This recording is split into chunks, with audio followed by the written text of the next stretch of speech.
has changed in recent years. So that's one.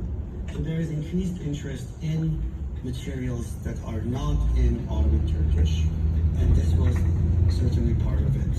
There have been, and it's important to note, I did not mention, several of these books have been translated to Turkish in the past few decades.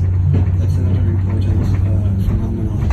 In our reality, I think much of the scholarship has focused on the genocide, and much of what has been sort of explored in that scholarship has had a certain kind of focus on what can be, from the perspective of a lawyer, right? The pioneers of genocide scholarship have worked to document the destruction of the Armenian genocide through a particular perspective that wanted to prove it, wanted to give a sense of the scope of the loss.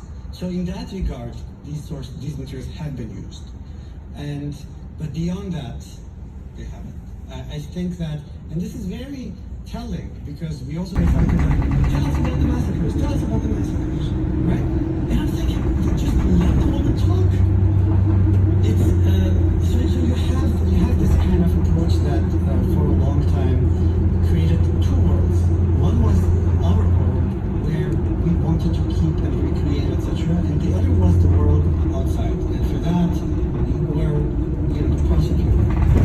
Things that did not really serve that purpose received less attention. Dr. Alan Odion points out that a variant of the memory book is a series of volumes published by Richard Hovedesca based on the UCLA conferences, which I think is entirely correct. Yes. The difference, of course, is that those are scholarly works.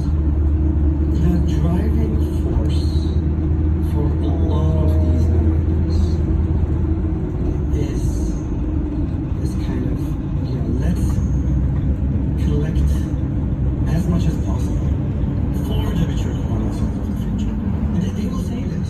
They will say, I'm not a historian, but my effort is to save and preserve as much as possible for the future.